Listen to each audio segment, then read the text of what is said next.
Hola, ¿qué tal? Soy Jorge Martínez, participante del equipo 3, y hoy les hablaremos sobre las emisiones a la atmósfera.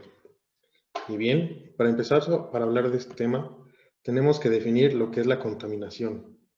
Y bueno, ¿cómo podemos definir qué es la contaminación? Podemos hablar de la contaminación como que dentro de un entorno ingresan elementos o sustancias que normalmente no deberían estar en él, ya que afectan al equilibrio del ecosistema. ¿Cómo es que se afecta este equilibrio? Tengamos un ejemplo. En el ejemplo tenemos un vaso. Este vaso lo tenemos lleno de agua. Creemos que está limpio, pero hay algunos componentes que a simple vista son invisibles que pueden estar ahí naturalmente en concentraciones mínimas. Estas pueden ser quizás sustancias radiactivas. El problema de la contaminación comienza cuando estos niveles de las sustancias son muy altos. Este tipo de materiales son muy altos. Y hace que empiece a tener unos problemas el mismo sistema. Bueno, bien, después de esta introducción tenemos las fuentes de emisión. Estas fuentes de emisión se parten en cuatro opciones, en cuatro esquemas. Tenemos fuentes fijas, tenemos fuentes móviles, tenemos fuentes de área y fuentes naturales. Cada una más adelante se irá desarrollando.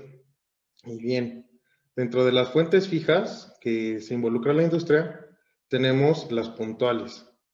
Bueno, ¿y qué podemos hablar de las puntuales? Bueno, de las puntuales es que son derivadas de la generación de energía eléctrica, eso como principal. También de las actividades industriales. ¿Cuáles actividades industriales? Está la química, la textil, la alimenticia, la maderera, la metalúrgica, la manufacturera, procesadores de productos vegetales y animales, entre muchas otras. Y bueno, aquí, ¿qué es lo que ocurre? Que aquí en las emisiones derivadas de la combustión utilizada para la generación de energía o vapor dependen de la cantidad de los combustibles y de la eficacia de los quemadores. Esto hace que el mantenimiento del equipo y de la presencia de equipos de control al final del proceso, como pueden ser filtros, precipitadores y lavadores, entre otros, dañen mucho el ecosistema. Y bueno, los principales contaminantes dentro como asociados a la combustión, son el dióxido de azufre, el dióxido de carbono y demás hidrocarburos, esos como principales contaminantes.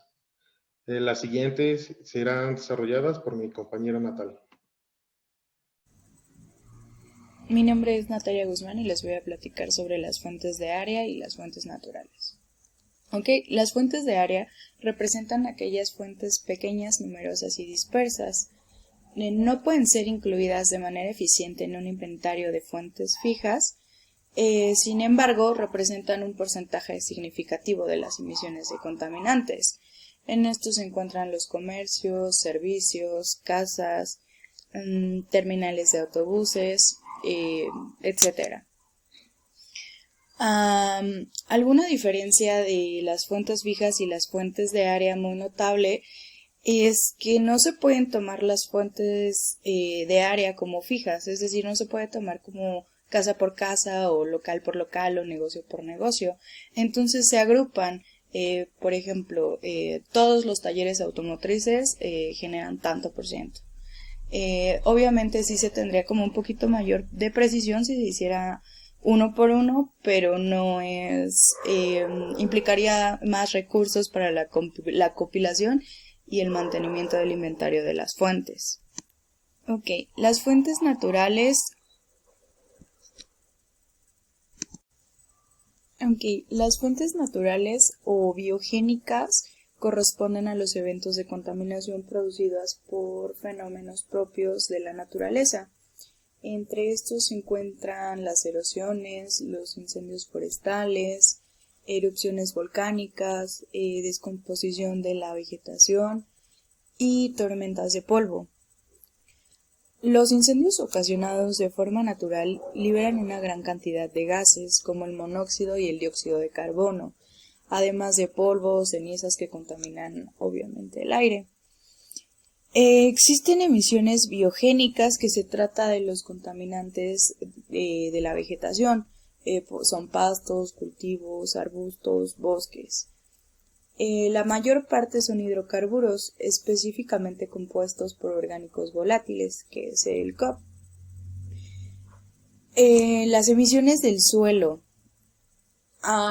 El óxido nitroso es producido naturalmente en los suelos para la desentrificación, es decir, la reducción de nitros y nitratos a nitrógeno gaseoso como el N2 o el NOx.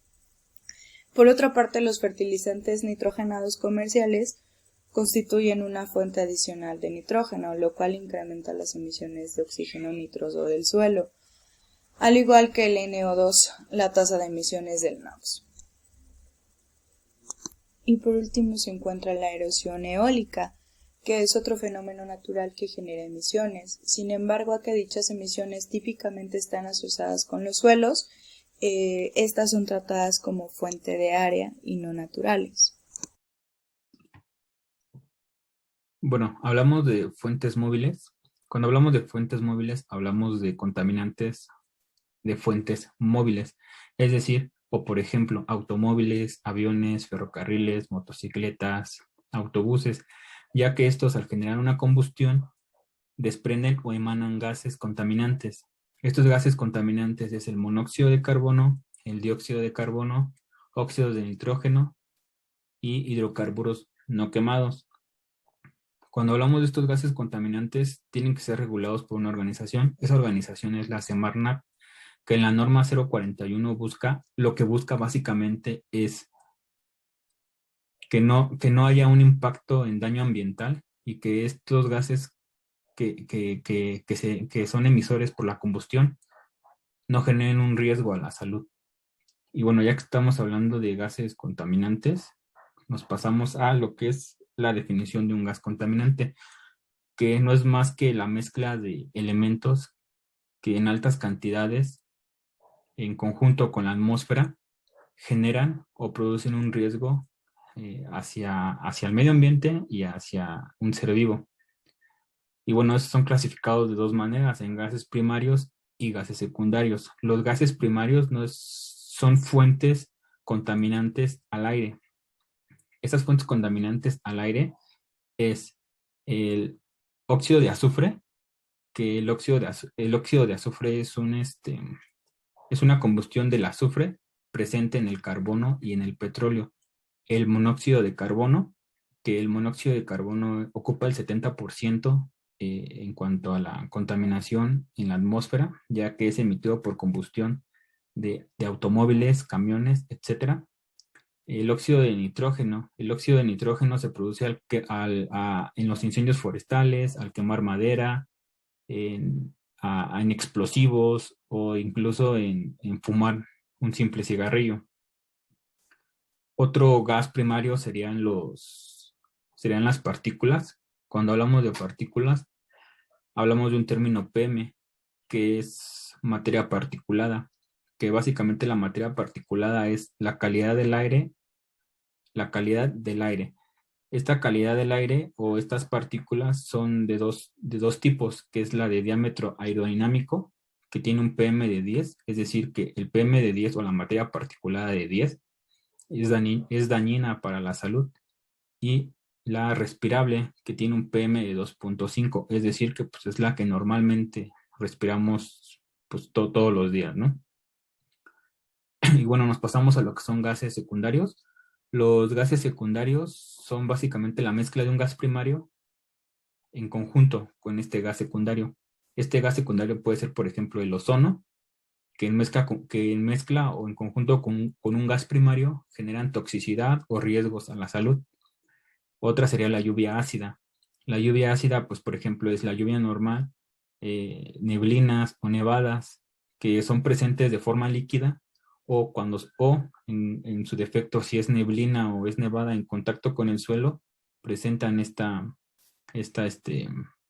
forma líquida, ¿no? Y por último sería la contaminación fotoquímica, que básicamente es la combinación de una mezcla de un gas primario con la luz solar. Y bueno, le doy paso a mi compañero. Mi nombre es Itzel y les voy a explicar lo que es una emisión. Una emisión vamos a definirla como la liberación de cualquier sustancia al medio ambiente en cualquiera de sus estados físicos.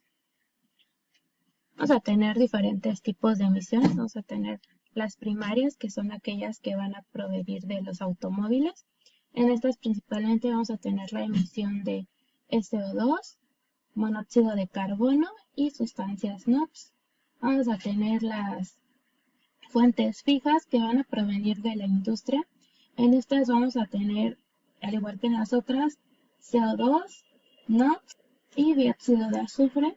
Y por último vamos a tener aquellas que van a provenir del área eléctrica, donde vamos a tener la emisión de CO2, el CO2 y hollín.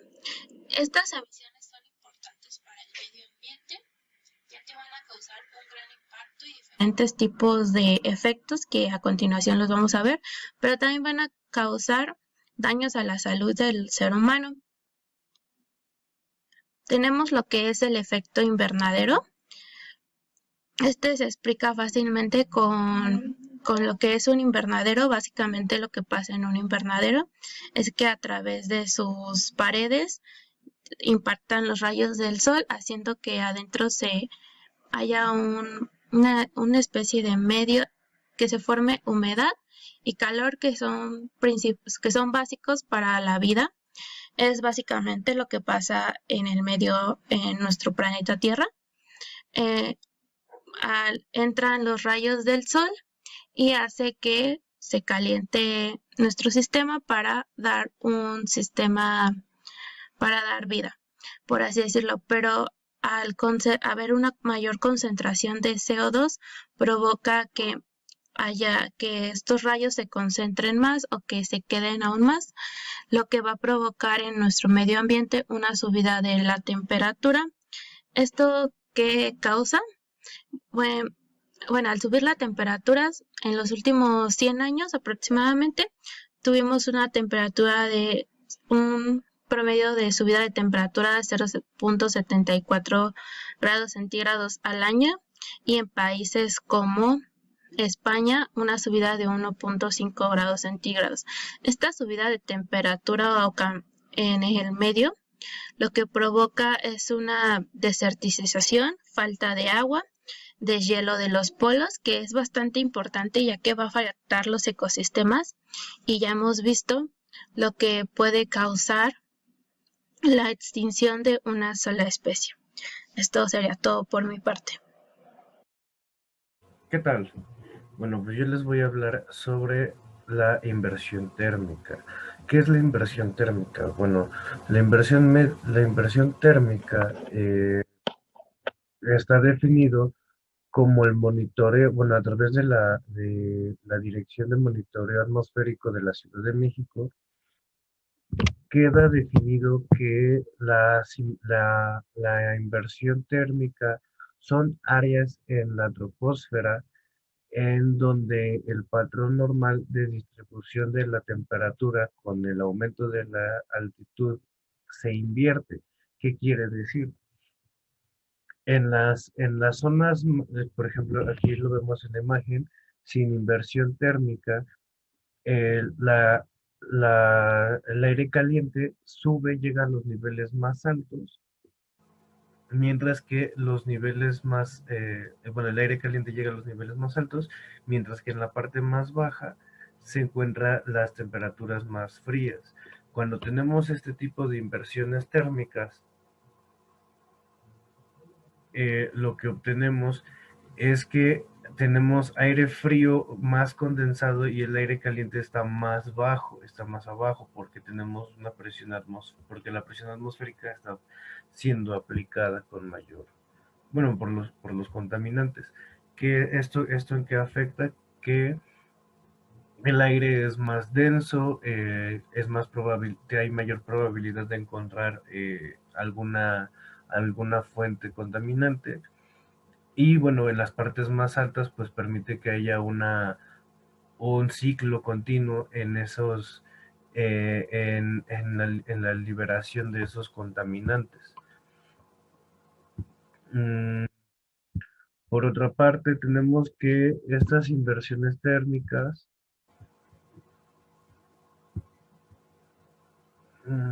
en condiciones, tenemos que estas inversiones térmicas en condiciones normales el aire disminuye, la temperatura del aire disminuye 1 grado centígrado por cada 150 metros de altitud.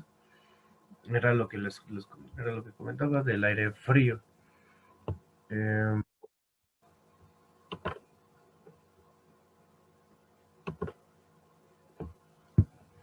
Ahora tenemos lo que es las islas de calor. Las islas de calor, las islas de calor son, bueno, lo que ahorita en estas temporadas lo vamos a sentir más, que es debido al área del asfalto que está definido en la Ciudad de México, por ejemplo, que todo ese asfalto no permite que haya una circulación en la temperatura. Los rayos caen directamente al pavimento y no permiten que haya una liberación de esta temperatura, lo cual hace que se acumule y hayan zonas muy calientes que llegan hasta los 40 grados centígrados. Eh, Todas estas fuentes emisoras pues hace que también el área se mantenga, ¿no? ¿Cuál es la ventaja de que, bueno, pues se tienen zonas con árboles, que es lo que ayuda a que haya sombra y esto permite que la temperatura disminuya de 8 a 10 grados centígrados? Y bueno, pues en conclusión, nosotros como equipo creemos que se debe de crear con una conciencia social en compromiso y un compromiso certero con las instituciones públicas para poder preservar este medio ambiente en condiciones favorables para nosotros, para todos los que pues vivimos en la ciudad o en el país, al menos. El uso de tecnologías más limpias y amigables con con las capas protectoras del planeta. Toda esa información que hemos visto hasta ahorita, eh, ¿para qué nos sirve? Esos datos se convierten en información. Esta información nosotros la podemos transformar en decisiones que pueden favorecer a que nosotros podamos seguir en este planeta, podamos seguir habitándolo y podamos seguir haciendo pues todo lo que nos gusta y poder dejar algo para las siguientes generaciones. Tenemos que hacer conciencia con programas, ya tenemos restricciones y acciones para salvaguardar estos medios y cambiar la forma de pensar y actuar de muchas personas que pues lamentablemente no tienen esta conciencia. Eh, Debemos de pensar en el gran impacto de cómo solo en unos años hemos destruido nuestro medio ambiente y ocasionado toda esta serie de impactos. Es hora de crear conciencia y que hagamos un cambio. Gracias.